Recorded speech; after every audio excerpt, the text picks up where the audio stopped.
హల్లెలూయా గిడుచుద హల్లెలూయా. దేవునికి మహిమ కలుగుగాక, దేవునికి మహిమ కలుగుగాక, దేవునికి మహిమ కలుగుగాక. ఆశ్చర్యకరుడైన యేసు క్రీస్తువుకు మహిమ కలుగుగాక. పాత నిబంధన నుండి లేవికాండము, పాత నిబంధన నుండి లేవికాండము 19వ అధ్యాయము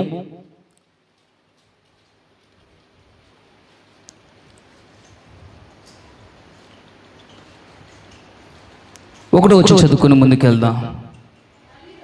మరియు యెహోవా మోషేకు ఇలాగ సెలవిచ్చెను, ఇజ్రాయేలా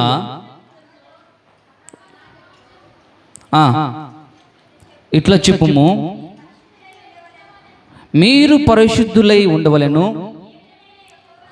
మీ దేవుడైన యెహోవాకు నేను పరిశుద్ధుడై ఉన్నాను. హల్లెలూయా.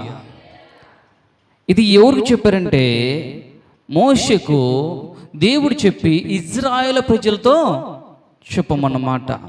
ఏమని చెప్తాను, నేను పరిశుద్ధుడను, మీరు కూడా పరిశుద్ధులై ఉండవలెను. హల్లెలూయా. ఇంకోసారి చదువు గట్టిగా, హల్లెలూయా. యెహోవా దేవుడు చెప్తా ఉన్నాడు, భూమిని ఆకాశాన్ని సర్వ సృష్టిని కలగజేసిన దేవుడు చెప్తా ఉన్నాడు, ఇదిగో నాలో ఎలాంటి కలుషితము లేదు. ఏమని చెప్తా ఉన్నాడు? నాలో ఎలాంటి కలుషితము లేదు, ఎలాంటి ఈర్ష్యలు లేవు, ఎలాంటి కక్షలు లేవు, ఎలాంటి కోపం లేదు. నాలో ఏమున్నది అంటే ఏం చెప్తా ఉన్నాడు? ప్రేమ, శాంతి, సమాధానము, దీర్ఘశాంతము, దయలత్వము, కనికరము, ఆశనిగ్రహం నాలో ఉన్నది. మీరు నన్ను పోలి మీరు నడుచుకున్నాడు. దేవునికి మహిమ కలుగుగాక. ఈరోజు ఒక మాట చెప్తాను ఏంటండి, తాగుబోతుంటూ తిరిగితే ఏమొస్తుంది? తాగుబోతనము వస్తుంది. దొంగంతో తిరిగితే ఏమొస్తుంది? దొంగతనము వస్తుంది. లేకపోతే లోకంలో తిరిగేవాడితో తిరిగితే ఏమొస్తుంది? లోక సంబంధమై వస్తాయి. అందుకే దేవుడు చెప్తా ఉన్నాడు, ఇజ్రాయెల్ ప్రజలకు చెప్పు, నేను ఎలా ఉన్నానంటే ప్రేమ కలిగి ఉన్నాను, ఇదిగో నాలో ఎలాంటి కలుషితం లేదు. మీరేం చేస్తారంటే నన్ను పోలి మీరు నడుచుకున్నాడు. హల్లెలూయా. ఈ రోజులలో ఎవరైనా మంచిగా ఉండండి అంటే ఎలా ఉంటారు? మంచిగా ఉండండి, మంచి నడుచుకోండి, ఇది కరెక్ట్ కాదు, ఇది కరెక్ట్, ఇలా జీవిద్దాం, ఇలా బ్రతుకుదాం అంటే చాలా మంది చెప్తారు, నువ్వు నాకు చెప్పేవాడివియా అనుకునే స్థితిలో వెళ్ళిపోతా ఉంటారు. అవును కదా? ఈ లోకం ఎలా ఉంటుందంటే ఒకరు చెప్తే ఇంకొకరు వినేవారుగా ఉండరు. ఎలాగుందంటే ఈ సమాజము ప్రేమ కలిగి లేని జీవితం కలిగిన సమాజంగా ఉంది. అందుకే దేవుడు చెప్తా ఉన్నాడు, ఏమని చెప్తున్నాడంటే నేను పరిశుద్ధుని ప్రకారము మీరు కూడా పరిశుద్ధులే ఉండుడి. అప్పుడు ఏమవుతుందంటే ఆయన రాజ్యానికి మనం వారసులు అవుతాం. ఎక్కడికి? ఆయన రాజ్యానికి మనము వారసులు అవుతాం. ఈరోజు ఆయన పరలోక రాజ్యంలో ఏ కలుషితం లేకుండా జీవిస్తూ ఉన్నాడు, ఏ అపవిత్రత లేకుండా జీవిస్తూ ఉన్నాడు, ఏ అసూయ లేకుండా జీవిస్తూ ఉన్నాడు, ఏ కలుషితం లేని జీవితాన్ని జీవిస్తూ ఉన్నాడు. ఆయన ఉండే రాజ్యానికి నీవు నేను వెళ్ళాలంటే మనం కూడా ఎలా ఉండాలంటే కలుషితము లేని వారిగా ఉండాలి. ఒకరిని ఏలుపెట్టి చూపించే విధంగా ఉండకూడదు. నోటి నుంచి అపరితమైన మాటలు మాట్లాడేవారిగా ఉండకూడదు. దుర్బోధ చేసేవారిగా, ఒకరిని హేలి పెట్టి చూపించేవారిగా మనము ఉండకూడదు.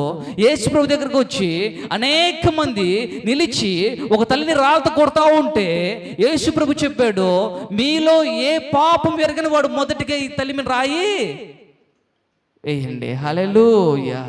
అవును కదా? ఈ లోకంలో జీవిస్తున్న ప్రతి ఒక్కరూ తల్లి గర్భం నుంచి రూపొందించబడి బయటికి వస్తున్నామంటే ఏదో ఒక పాపము, ఏదో ఒక శాపము, ఏదో ఒకటి మనలో ఉండే ఖచ్చితంగా ఉంటుంది. అయితే దేవుడు చెప్తూ ఉన్నాడు, నీవు నా రాజ్యానికి రావాలంటే నేను పరిశుద్ధుని ప్రకారం మీరు కూడా పరిశుద్ధులై ఉండండి. హల్లెలూయా. ఏం చెబుతున్నాడు? నేను పరిశుద్ధుని ప్రకారం మీరు కూడా పరిశుద్ధులై ఉండండి. చదువు ఆ మాట. మీలో ప్రతివాడు తన తల్లికి తన తండ్రికి భయపడవలెను, నేను నియమించిన విశ్రాంతి దినమును ఆశ్రయింపబలను. హల్లెలూయా. దేనికి వాక్యం చెప్తా ఉంది? ఏం చెప్తుందంటే, నేను పరిస్థితుల ప్రకారం మీరు పరిస్థితులు ఉండండి, మీ తండ్రికి మీ తల్లికి లోబడి జీవించి ఇదిగో నేను నియమించిన విశ్రాంతి దినాన్ని ఆచరించండి. దేవునికి మహిమ కలుగుగాక. ఆ దినాలలో శనివారం అయితే దేవుడు తిరిగి లేచిన తర్వాత పునరుద్ధానమే 7 దినముగా మార్చబడింది. దేవుడు చెబుతా ఉన్నాడు, ఈ పునరుద్ధాన దినాన్ని మీరు ఆచరించండి. దేవునికి మహిమ కలుగుగాక. ఈ రోజులలో చాలా మంది పునరుద్ధాన దినాన్ని ఆచరించరు, కానీ దేవుని సన్నిధికి రారు. కానీ ₹1 ధనం వస్తూ ఉంటుందంటే, ₹1 వచ్చే ఏదైనా పని ఉందంటే, లేకపోతే ఏమైనా అవసరం ఉంటే ఉరుకుతా పరిగెడతా ఉంటారు. దేవునికి వాక్యం చెబుతా ఉంది, ఏమని చెప్తుందంటే, పునరుద్ధాన దినాన్ని లేకపోతే విశ్రాంతి దినాన్ని మీరు ఆచరించండి. దేవునికి మహిమ కలుగుగాక. ఏం రాపించబడింది? విశ్రాంతి దినాన్ని ఆచరించండి.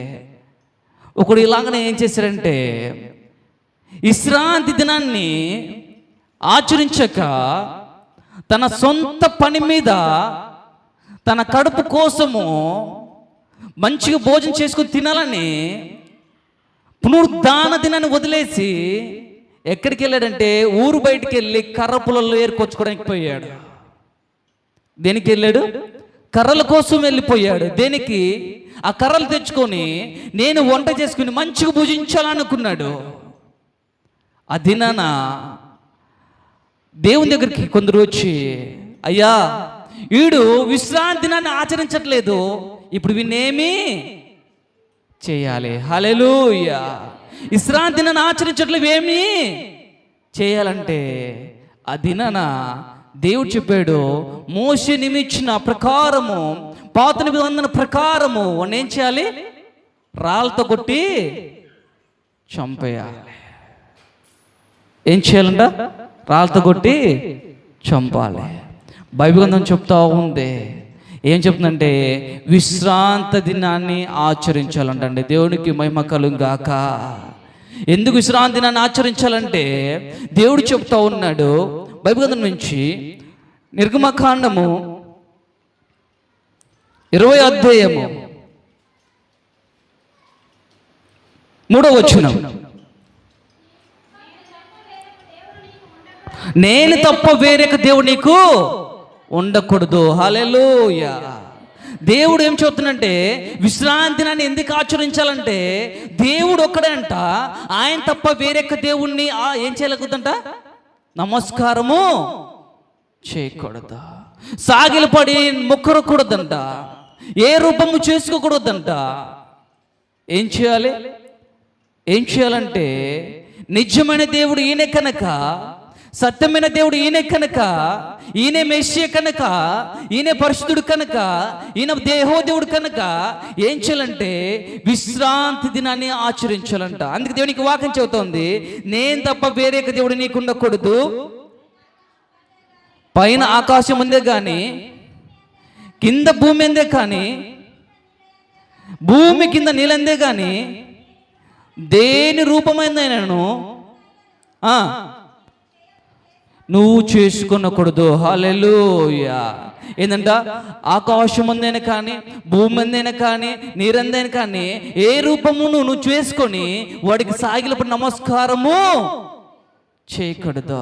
ఎందుకంటే దేవుని యొక్క వాక్యం చెప్పింది, మనం మొదట చదువుకున్నాము, నేను పరిశుద్ధులను కనుక మీ పరిశుద్ధులై ఉండుడి. అంటే అర్థం ఏంటంటే, ఈ లోకంలో అనేక మంది వచ్చారు కానీ ఎవరే కానీ పరిశుద్ధులు కాదు. నేనే నిజమైన దేవుడను కనుక ఈ లోకంలో అనేక మంది వచ్చారు, వారి యొక్క రూపము నువ్వు చేసుకొని వాటికి నువ్వు నమస్కారము చేసుకోకూడదు. హల్లెలూయా. ఇంకోసారి చేద్దాం, హల్లెలూయా. ఈ రోజులలో చాలా మంది దేవుని నమ్ముకున్న వారు కావచ్చు, విశ్వాసులు కావచ్చు, దేవుని ఎరిగిన వారు కావచ్చు, ఈ లోకంలో ఏమైనా ఈ లోకానుసారమైన జరుగుతున్నాయి అంటే తల్లిదండ్రుల దగ్గరికి వచ్చి పిల్లలు చెప్తే డబ్బులు ఇచ్చి పంపిస్తారు. పో మంచిగా పో, మంచిగా ఎంజాయ్ చేయి, మంచిగా తిరుగని చెప్తారు. కానీ ఇదిగో డబ్బులు ఇచ్చి తీసుకుపోయి కానకేసి దేవుని సన్నిధిలో కూర్చొని దైవశేఖుడు బోధిస్తున్న మాటలు విను, నీవు నేను రక్షించబడతామని ఎవరు చెప్పనే చెప్పట్లా. ఈ లోకంలో చాలా మంది ధనం ఇచ్చి, ఇదిగో తిరునాళ్ళ జరుగుతుంది వెళ్ళు, లేకపోతే ఇంకొకటి జరుగుతుంది వెళ్ళు, పాట కచేరీలు జరుగుతుంది వెళ్ళు, అక్కడికి వెళ్ళు, ఇక్కడికి వెళ్ళు, అది ఇది అంటారు. కానీ దేవుని సన్నిధికి వెళ్ళి ఇది కానుక వేసి పాటలు పాడుతున్నప్పుడు నువ్వు పాటలు పాడు, ప్రార్థన చెయ్యు, దేవుని యొక్క వాక్యం విను, దేవుడి యొక్క దాసుడు చెప్పిన మాటలు త్రోసివేయకని ఎవరే కానీ చెప్పరు. అందుకే దేనికి వాక్యం చెబుతా ఉంది, నేను తప్ప వేరే దేవుడు నీకు ఉండకూడదు. హల్లెలూయా. మీకు అర్థం కరెక్ట్ ఒక మాట చెప్తాను. ఒక తండ్రి ఒక కుమారుడు ఉదయకాల సమయం లేచి ఒక జిగట మనం తీసుకొని తండ్రి కుమారులు ఆ జిగట మనలో నీళ్లు పోసి కాళ్ళతో బాగా తొక్కి కొన్ని బొమ్మలు తయారు చేశారు. మంచి గినాలండి. కొన్ని బొమ్మలు తయారు చేశారు. బొమ్మలు తయారు చేసి మంచి పెయింట్లు వేసి ఆ బొమ్మలు ఆరిన తర్వాత ఒక దొబ్బుడు పని మీద పెట్టుకొని సర్ది తీసుకొని కొంచెం దూరం వెళ్ళిపోయినరంట. వెళ్ళిపోయిన తర్వాత చాలా ఎండ కాసింది. ఎండ కాసినప్పుడు కుమారుడు చెప్పాడంట, నానా మనం చాలా దూరం నుంచి వస్తూ ఉన్నాం, నాకు చాలా ఆకలి వస్తూ ఉంది, సర్ది ఉంది కానీ నీరు లేదు, నేను ఇక్కడనే కూర్చుంటాను, నువ్వు పోయి నీరు తీసుకురా పో అని చెప్పాడంట కుమారుడు. తండ్రి ఏం చేశాడంటే, సరేనేనా జాగ్రత్త చూసుకుంటా ఉండు అని చెప్పాడంట. అంతకుముందు ఆ దొబ్బుడు బండి తీసుకుని వస్తూ ఉన్నప్పుడు ఈ వ్యక్తి, ఈ తండ్రి ఓ మాట పలుకుతూ ఉన్నాడంట. ఏ మాట పలుకుతూ ఉన్నాడు అంటే, దేవుళ్ళమ్మ దేవుళ్ళు అని ఆ దొబ్బుడు బండిని దొబ్బుకుంటూ గట్టి కేకలు వేసుకుంటూ వస్తూ ఉన్నాడు.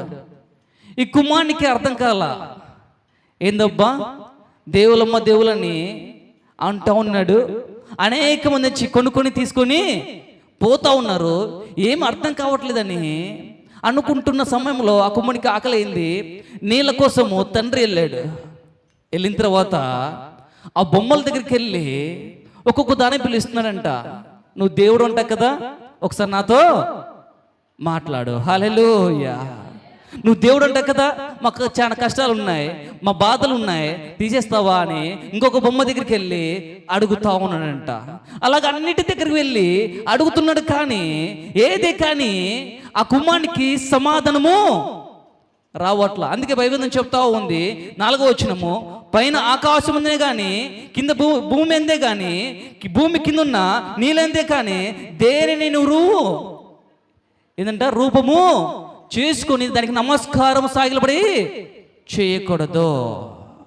అన్నిటి దగ్గరికి వెళ్ళి ఈ లోకానుసరమైన ఆకారాలు చేసుకొని వాటి దగ్గరికి వెళ్ళి చెప్పుకుంటున్నాడంట, బాధలు చెప్తా ఉన్నాడంట, కష్టాలు చెప్పుకుంటున్నాడంట, ఇబ్బందులు చెప్పుకుంటున్నాడంట. అయ్యా ఇదిగో మేము పూడు గుడిసెలున్నా, ఇదిగో మేము తింటే ఏం తినాలంటే ఈ లోక సంబంధమైనది పేదవారు తినాల్సి వస్తూ ఉంది, అనేక మంది ధనవంతులు ఉన్నారు, వాళ్ళు తినే ఆహారమే తినలేకపోతా ఉన్నాం అని ఒక్కొక్క బొమ్మ దగ్గరికి వెళ్ళి చెప్తా ఉన్నాడంట. చెప్తా ఉంటే ఏ బొమ్మ పలకట్లేదంట. పలకకపోయాకే ఈ కుమారుడు ఏం చేశాడంటే, ఓ పెద్ద బొమ్మ ఉందంట, ఆ బొమ్మను చూసి పక్కన ఒక కర్ర ఉంటే మొత్తం తీసుకుని పలగొట్టాడంట అండి. హల్లెలూయా. మొత్తం ఆ కర్ర తీసుకుని మొత్తం బొమ్మలు పలగొట్టాడంట. పగలగొట్టి ఒక పెద్ద బొమ్మ ఉందని చెప్పాను కదా, ఆ బొమ్మ చేతిలో కర్ర పెట్టాడంట అండి. బొమ్మ చేతిలో కర్ర పెట్టాడంట. కర్ర పెట్టి అటు కూర్చొని ఉన్నాడంట. కొద్దిసేపటికి తన తండ్రి నీళ్లు తీసుకొని ఆ కుమారుని దగ్గరికి వచ్చాకి ఆ బొమ్మలన్నీ ఏమైపోయాయి, పగిలిపోయాయి. హల్లెలూయా. గడిచేద్దాం. హల్లెలూయా. బొమ్మలన్నీ పగిలిపోయాయంట. ఒక బొమ్మ మాత్రం ఉంది, పెద్ద బొమ్మ. ఆ పెద్ద బొమ్మలో చేతిలో కర్ర ఉంది. తండ్రి వచ్చి అడిగాడంట, అరే ఏంద్రా అన్ని పగిలిపోయినాయి, ఏమైందిరా అంటే ఆ కుమారుడు చెప్తా ఉన్నాడు, ఏమని చెప్తుంది తెలుసా? ఆ పెద్ద బొమ్మ వచ్చి ఈ చిన్న బొమ్మలతో గొడవ పడింది. ఈ చిన్న బొమ్మలు వచ్చి పెద్ద బొమ్మతో గొడవ పడినప్పుడు పెద్ద బొమ్మ పెద్దది కనుక చిన్న బొమ్మలన్నిటినీ పగల కొట్టేసింది. ఏం చెప్పిందంట? పెద్ద బొమ్మ వచ్చేసి దాని చేతుల్లో కర్ర తీసుకుని చిన్న బొమ్మలన్నిటినీ పగలు కొట్టిందంటే తండ్రి అంటున్నాడంట, అరే నీకేమైనా పిచ్చి పట్టిందా, గూలు పట్టిందా?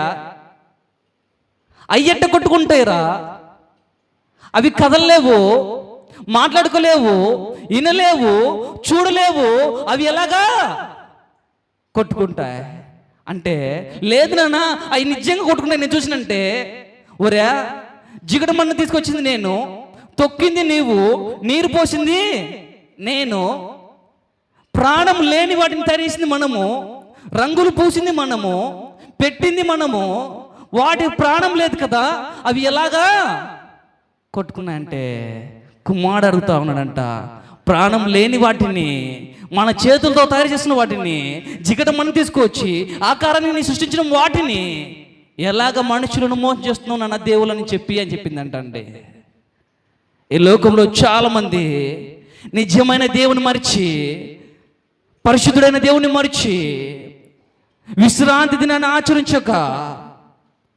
లోకానుసరంగా జీవిస్తూ, లోకమే నిజమైనది అనుకోండి, ఇదే శాశ్వతం అనుకోండి, ఇదే నిజమైనది అనుకుంటూ వాడు అనుసారంగా జీవిస్తూ ఈ లోకంలో చాలా మంది ఏం చేస్తున్నారు తెలుసా? వాళ్ళు నచ్చినట్టు బ్రతుకుతూ ఉన్నారు. అందుకే చదువుతాం ఒకసారి, అక్కడనే 5వ వచనం, ఏలైనగా నీ దేవుడైన యెహోవాకు నేను రోషం గల దేవుడును. హల్లెలూయా. ఆయన కలగాల్సిన మహిమను తీసుకుపోయి ఇంకొక దానికి పెడితే ఆయన ఊరుకునే దేవుడు కాదు. హల్లెలూయా. నిజమే కదా, నిజమే. నిజమైన దేవునికి కలగాల్సిన ఆరాధన, స్తుతి, మహిమ, ఘనత లూసిఫర్ దొంగిలించాలనుకున్నప్పుడు లూసిఫర్ని దేవుడు ఏం చేశాడు? పరలోక రాజ్యం నుంచి తంతే ఎక్కడ పడినాడు? పాతాళంలో పడినాడు. ఆ పాతాళంలో సాతాను గాడు అవ్వను మోసం చేసి ఈ లోకంలో వచ్చి ఏం చేస్తుంది తెలుసా? దేవునికి కలగాల్సిన మహిమను దొంగిలించడానికి ప్రయత్నం చేస్తూ ఉంది. అందుకే దేవుడు చెప్తా ఉన్నాడు, ఏమని చెప్తున్నాడో తెలుసా? నేను రోషం కలిగిన దేవుడను, నా మహిమను నేను ఎవరికి ఇచ్చి దేవుడను కానే కాదు. దేవునికి మహిమ కలుగాక. దేవుడు చెప్తా ఉన్నాడు, ఏమని చెప్తున్నాడు? మన మహిమ కలగజేసేది ఆయనకి కలగచేయాలంట, మన ఘనత ఆయనకి కలగాలంట, మన కీర్తి ఆయనకి కలగాలంట. మనం ఏదైతే భూలోకంలో చేస్తున్నామో అవన్నీ ఎవరు కలగాలంట? దేవునికే. అందుకే దేనికి వాక్యం చెప్తా ఉంది, ఏమని చెప్తుంది తెలుసా? నువ్వు ఎక్కువగా దేనినైతే ప్రేమిస్తావో అది నీకు దూరమై పోతుంది. హల్లెలూయా. అందుకే దేనికి వాక్యం చెప్తా ఉంది, ఎవరిని కానీ ఎక్కువ మనం ప్రేమించకూడదు. ఆ ప్రేమ ఒక్కరికి చెందాలి, ఘనత ఒక్కరికి చెందాలి, కీర్తి ఒక్కరికి చెందాలి. ఆ ప్రేమ, ఆ యొక్క ఆరాధన అవన్నీ ఎవరికి చెందాలంటే ఒక్కడే, ఆయనే రోషం కలిగిన పవిత్రుడైన యేసుక్రీస్తు ప్రభు. దేవునికి మహిమ కలుగాక. ఆ కుమారుడు చెప్పినప్పుడు ఆ తండ్రి అనుకున్నాడు, నిజమే కదా, ఇది సత్యమే కదా, నేను జిగుడు మనం తీసుకొచ్చి బొమ్మలు తయారు చేసి నాకు నచ్చిన ఆకారం తయారు చేసి వాడు పెయింట్ పూసి నేను మనుషులు మోసం చేస్తున్నాను అని చెప్పి అక్కడే ఆ ఉన్న ఒక బొమ్మను కూడా పగల కొట్టేసి అక్కడ అన్ని వదిలేసి నిజమైన దేవుడు ఎవరో తెలుసుకోవాలని ఆయన వైపు ఎదురు చూసాడంటండి. దేవునికి మహిమ కలుగాక. నిజమే కదా. కుమ్మరి తనకు ఇచ్చిన కళను బట్టి, తనకిచ్చిన జ్ఞానం బట్టి మంచిగా కుండను తయారు చేస్తున్నప్పుడు ఆ కుండ చెదిరిపోతే ఏం చేస్తాడు? పగలగొట్టి మరలా ఏం చేస్తాడంటే జిగుడు మన్ను తీసుకొని మంచిగా తొక్కి ఏం చేస్తాడు? మరలా తనకు కావాల్సిన రూపాన్ని తయారము చేసుకుంటాడు. అలాగనే కుమ్మరి అనబడుతున్న యేసుక్రీస్తు ప్రభు నీ రూపాన్ని నా రూపాన్ని తయారు చేసుకొని ఏం చెప్తుంది తెలుసా? నీ యజమానైన నేను పరిశుద్ధుని కనుక నేను ఎలాగున్నానో నువ్వు కూడా అలాగనే ఉండాలి. దేవునికి మహిమ కలుగాక. ఏమని చెప్పాడు? దొంగిలించండి చెప్పాడా? మోసం చేయండి అని చెప్పాడా? అబద్ధాలు ఆడండి అని చెప్పాడా? ఒకరు మీరు తిరుగుబాటు చేయమని చెప్పాడా? ఏమి చెప్పలేదండి. ఏం చెప్పాడు తెలుసా? నేను పవిత్రంగా ఉన్నాను, మీరు కూడా పవిత్రంగా ఉండండి. ఇదిగో నేను ఏం చేశానంటే, చూద్దాం అన్నమాట. 7వ వచనం, నీ దేవుడైన యెహోవా. చూడండి, అదే యెహోవా తన నామమును విశ్రాంతి దినమును పరిశుద్ధంగా ఆచరించుటకు జ్ఞాపకము ఉంచుకొనుము. 6 దినములు నేను కష్టపడి భూమిన ఉన్న పని అంతయు చేయవలెను. 7వ దినమున దేవుడైన యెహోవాకు విశ్రాంతి దినము. హల్లెలూయా. దేవునికి వాక్యం చెబుతా ఉంది. ఏమని చెబుతా ఉందంటే, ఆయన్ను వ్యర్థంగా ఆచరించకూడదంట అండి. ఎలాగంటే అలాగా ఆరాధించకూడదు, ఎలాగంటే అలాగా ఆయన్ను మహిమ కలుగ చేయకూడదు, ఆయనకి ఇష్టాసరంగానే కలుగ చేయాలి. దేవుని సన్నిధికి వచ్చినప్పుడు నారాయణ చెప్తా ఉంటాడు చాలాసార్లు. ఏం చెప్తున్నంటే, నీ మందిరానికి వచ్చినప్పుడు నీ ప్రవర్తన జాగ్రత్తగా ఉంచుకోను. హల్లెలూయా. చాలామంది అనుకుంటారు, నేను మందిరానికి వస్తున్నాను, నా ప్రవర్తన ఏమైంది అనుకుంటా ఉంటారు. జాగ్రత్తగా ఉంచుకోనమంటే అర్థం ఏంటంటే, స్త్రీలైతే తల మీద చుంగు వేసుకొని, పురుషులైతే దేవుడున్నాడని భయముతో భక్తి కలిగి నా ఎదుట దేవుడున్నాడని నమస్కారం చేయడాన్ని జాగ్రత్తగా చూసుకున్నాడు. మానే ఏదో పాపం ఉందని, ఏదో ఈర్ష్యలు ఉన్నాయని, ఏదో కక్షలు పెట్టుకుని మనం వచ్చి కూర్చున్నామని కాదు ఇక్కడ. దానికి అర్థం ఏంటంటే తెలుసా? దేవుని సన్నిధికి వచ్చినాక భయ భక్తి కలిగి ఉండమని. అందుకని చెప్తా ఉన్నాడు, విశ్రాంతి దినాన్ని ఆచరించండి. 6 దినాలు నీకు ఇచ్చిన కొలది పని చేసుకొని 7వ దినాన యెహోవా దేవుడు విశ్రాంతి దినాన్ని కలుగజేశారు కనుక ఆ విశ్రాంతి దినాన మీరేం చేయాలి? ఆచరించాలి. దేవునికి మహిమ కలుగాక. ఎందుకు తెలుసా? 6 దినాలు భూమిని, ఆకాశాన్ని, సూర్యచంద్రులను, వృక్షములను, పక్షులను, సముద్రంలో జీవరాశులను, భూమి మీద సమస్తాన్ని సృష్టించి 7వ దినాన దేవుడు ఏం చేశాడు? విశ్రాంతి తీసుకున్నాడు. అందరు విశ్రాంతి తీసుకుంటున్నారు, కానీ ఎక్కడికి వచ్చి విశ్రాంతి తీసుకోవాలంట? దేవుని సన్నిధికి వచ్చి విశ్రాంతి తీసుకోవాలి.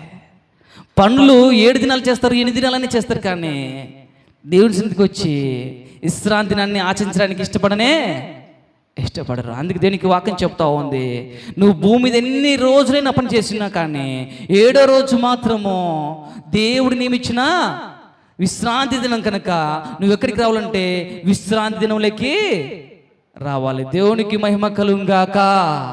అందుకే దేవుడు చెప్తా ఉన్నాడు, ఏం చెప్తున్నాడంటే, ఈ లోకం ఉన్న దేనిని కానీ రూపాన్ని చేసుకొని వాడికి నమస్కారం చేసి సాగిలపడి మొక్కకూడదు. ఎందుకంటే నేను రోషం కలిగిన దేవుడును, నా ఆరాధన, నా స్తుతి, నా ఘనత ఎవరికైనా నువ్వు ఇస్తే నేను ఒప్పుకునే దేవుడిని కాదు. అందుకే దేవుడు ఈరోజు నీతో నాతో మాట్లాడుతూ ఉన్నాడు. ఏమో మాడుతుందంటే, లేవికాండము 19వ అధ్యాయము 1 వచ్చి చదువుకుందాం మళ్ళీ. మరి యెహోవా మోషేకు ఇలాగ సెలవించెను, ప్రజలతో ఇలా చెప్పుము, మీరు పరిశుద్ధులై ఉండవలెను, నీ దేవుడైన యెహోవా అనబడుతున్న నేను పరిశుద్ధుడై ఉన్నాను. హల్లెలూయా. దేవుడు ఏం చెప్పట్లేదండి, దేవుడు ఏమనట్లా, నీ దగ్గర నుంచి దేవుడు ఏమీ కోరుకోట్లా. ఒకే మాట చెప్తా ఉన్నాడు, నేను పరిశుద్ధంగా ఉన్నాను, మీరు కూడా పరిశుద్ధంగా ఉండండి.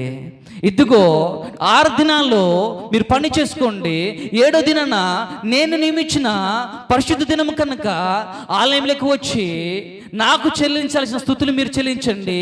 ఇదిగో ఈ లోకములో రూపొందించబడిన రూపాలకు మీరు నమస్కారము చేయక నా దగ్గరికి వచ్చి నాకు మొర్ర పెట్టినప్పుడు నేను నిన్ను ఆశ్రయిస్తాను. దేవునికి మహిమ కలుగాక. దేవునికి మహిమ కలుగాక. ఇంకోసారి చెప్తా, దేవునికి మహిమ కలుగాక. దేవుడు ఏమడగట్లాడి దగ్గర నుంచి ఒకే ఊరు అడుగుతా ఉన్నాడు, నేను పరిశుద్ధులను, మీరు పరిశుద్ధులై ఉన్నడే. ఇదిగో భూమి ఆకాశాలన్నిటినీ నేను 6 రోజులలో చేశాను, 7వ దినాన్ని విశ్రాంతి తీసుకున్నాను. మీరు కూడా 6 దినాలు పని చేయండి, కష్టపడండి, శ్రమ పడండి, ధనము తీసుకోండి, నీ పిల్లలను, ఇదిగో నీ భర్తను, నీ భార్యను, నీ కుటుంబాన్ని మీరు పోషించుకోండి. అన్నిటినీ 7వ దినం పక్కన పెట్టేసి, నీ కుమారులైతేమి అక్కన రాపించబడింది, నీ కుమార్తెలైతేమి, నీవినైతేమి, నీ భర్తనైతేమి, నీ దాసి అయితేమి, నీ దాసురాలైతేమి, నీ పనివారైతేమి, వారందరూ కలిసి ఎక్కడికి రావాలంట? విశ్రాంతి దినమున పరిశుద్ధ ఆలయంలోకి రావాలి. అక్కడికి వచ్చి నాకు మొర్ర పెట్టండి, అప్పుడు నేను నిన్ను ఆశీర్వదిస్తాను. దేవుడికి మహిమ కలుగాక. ఇంకోసారి చేత దేవునికి మహిమ కలుగాక. ఇంకోసారి చేత దేవునికి మహిమ కలుగాక. ఈరోజు దేవుడు నీతో మాట్లాడుతూ ఉన్నాడు, నాతో మాట్లాడుతూ ఉన్నాడు, మన అందరితో మాట్లాడుతూ ఉన్నాడు. లాస్ట్కి గలతీయులు మనం పరిశుద్ధంగా ఉండాలంటే ఏం చేయాలి?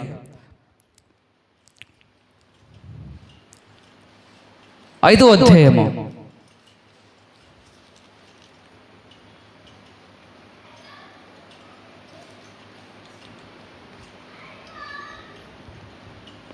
22వ వచనం. అయితే ఆత్మ ఫలములు ఏమనగా ప్రేమ, సంతోషము, సమాధానము, దీర్ఘశాంతము, దయాళత్వము, మంచితనము, విశ్వాసము, సాత్వికము, ఆశా నిగ్రహము. హల్లెలూయా. మనం పవిత్రులుగా మార్చబడాలంటే, మనం శుద్ధులుగా మార్చబడాలంటే, దేవుని స్వరూపులకి మనం మార్చబడాలంటే, మహిమ శరీరంలోకి మనం మార్చబడాలంటే, దేవుని యొక్క అభిషేకం మనలోకి రావాలంటే, దేవుని యొక్క పరిశుద్ధాత్మ మనలోకి రావాలంటే, దేవుడు మనలో ఉండాలంటే, మనలో ఏమి ఉండాలంటే, దేవునికి వాక్యం చెబుతా ఉంది, ప్రేమ, సంతోషము, సమాధానము, దీర్ఘశాంతము, దయాళత్వము, మంచితనము, విశ్వాసము, సాత్వికము, ఆశ నిగ్రహము. ఇవన్నీ మనలో ఉన్నప్పుడు మనం ఏం పోయిపోతామంటే పవిత్రులుగా మార్చబడతా. ఒకవేళ ఎన్ని లేకుండా 19వ వచనం, అక్కడనే 19వ వచనం, శరీర కార్యం సృష్టమైనవి అవి ఏమనగా జారత్వము, అపృతత, కామకత్వము, విగ్రహారాధన, వ్యభిచారము, ద్వేషములు, కలహములు, మత్సరములు, క్రోధములు, కక్షలు, భేదములు, విమితములు, అసూయలు, మద్దతులు, అల్లరితో కూడిన ఆటపాటలు. హల్లెలూయా. ఈ శరీరకారములు అంటండి, ఈ ఎవరిలో అయితే ఉంటాయో వాళ్ళు పవిత్రులు కానే కారు. అందుకే దేవునికి వాక్యం చెప్తోంది ఈరోజు నీతో, నాతో, మన అందరితో చెప్తా ఉంది, నీలో ప్రేమ ఉండాలి. 1 కొరింథీ రాసిన పత్రికలో చదువుతులండి, అక్కడ రాపించబడింది, నువ్వు ఎంత మందిరానికి వచ్చినా కానీ, ఎన్ని పాటలు పాడినా కానీ, ఎన్ని ఆరాధన చేసినా కానీ, ఎంత వాక్యం చెప్పినా కానీ, నువ్వు భాషలు మాట్లాడవచ్చు, ప్రవచించవచ్చు, దర్శనం చూసిన వాడు కానవచ్చు, ప్రేమ లేకపోతే నువ్వెవరంట? ఎడుతుడని రాపించబడింది. అక్కడ ఇంకొక మాట కూడా రాపించబడింది, రోడ్డు మీద ఏదో ఒకటి శబ్దం వచ్చి తీసుకొని పోయి గీకుతే ఎలాగంటి శబ్దం వస్తుందో అలాంటి జీవితం వారమే కానీ మనము పరిశుద్ధులం కానే కావు. పాటలు పాడవచ్చు, ఆరాధన చేయొచ్చు, వాక్యం చెప్పొచ్చు, ఇంకా భాషలు మాట్లాడచ్చు, దర్శనం చూడొచ్చు, కళలు కనొచ్చు, అన్నీ చేయొచ్చు, కానీ ప్రేమ లేకపోతే దేవునికి వాక్యం చెప్తా ఉంది, నువ్వు వ్యర్థుడవే. అయితే ఏముండాలంటే మొదటికి మన జీవితంలో ఒక్కరి మీద ఒక్కరికి ఏముండాలి? ప్రేమ ఉండాలి. అందుకే దేవునికి వాక్యం చెప్తుంది, నిన్ను వలె నీ పొరుగువాన్ని ప్రేమించు. ఎందుకు దేవుడు వచ్చాడు, ఒక ఆమెను రాళ్ళతో కొడుతూ ఉంటే ఆమె ఆయన దగ్గరికి తీసుకొచ్చినప్పుడు ఆమెను ప్రేమించాడండి. ఆమెను అన్నాడు, ఏమన్నా తెలుసా, అమ్మా అని పిలిచాడు. దేవునికి మహిమ కలుగాక.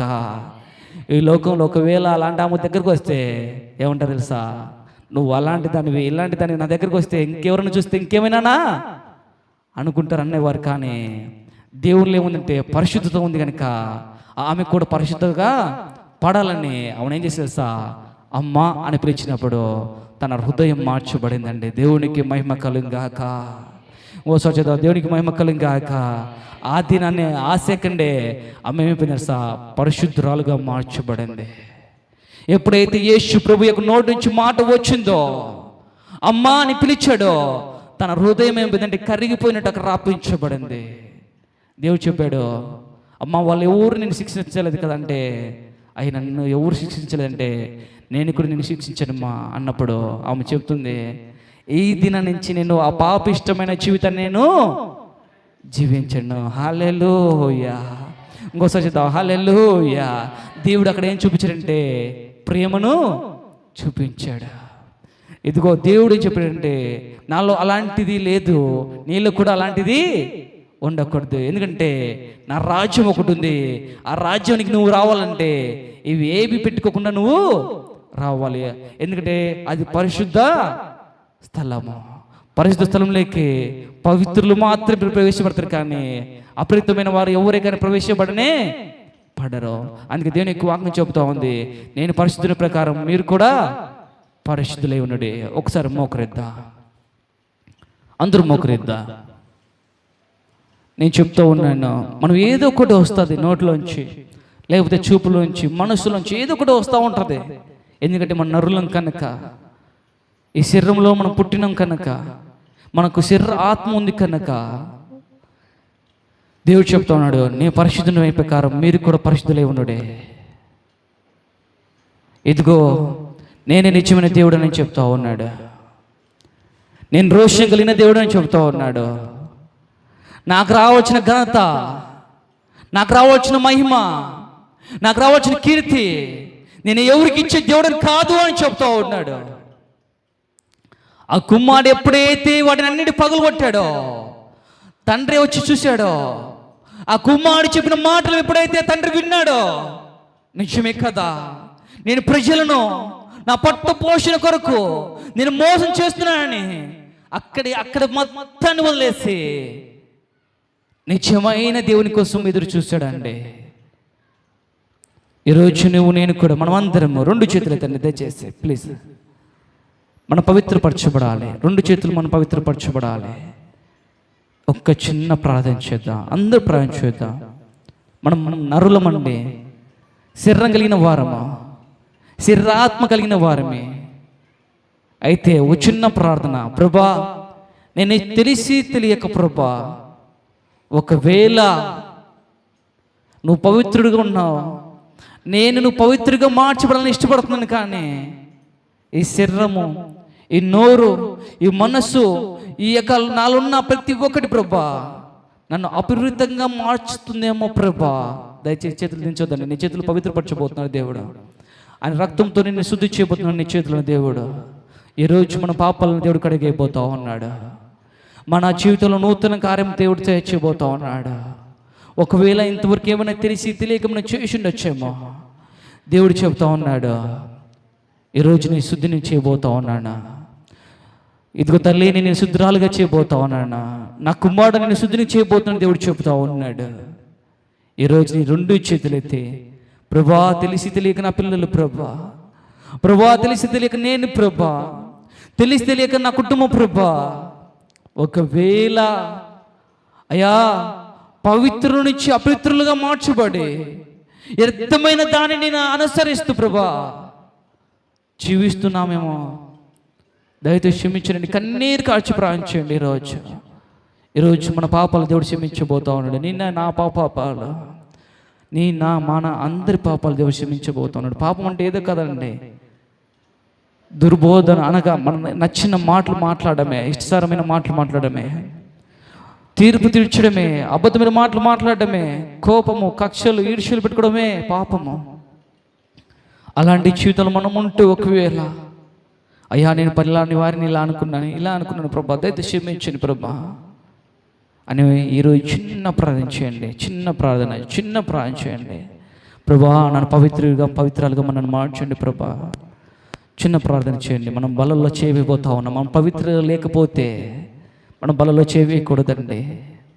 చిన్న ప్రార్థన చేయి.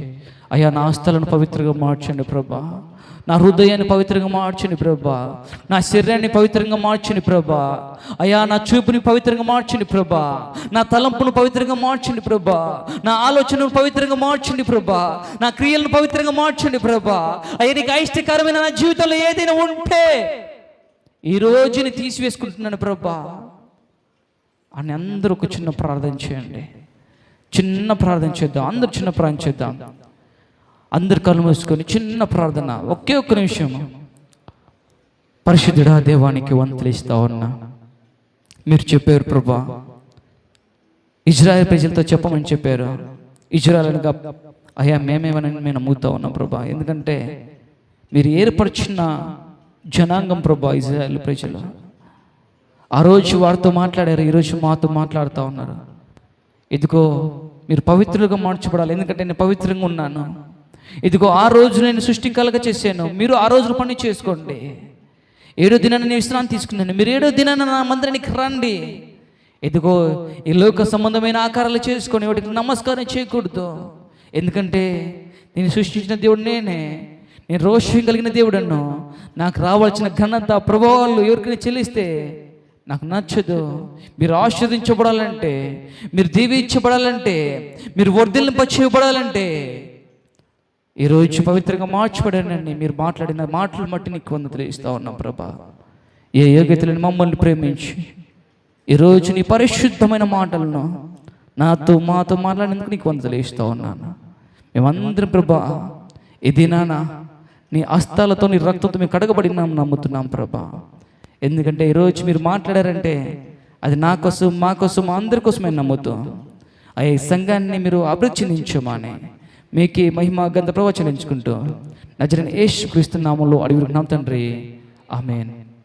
ఒకసారి హల్లెలూయా, ఇంకోసారి హల్లెలూయా.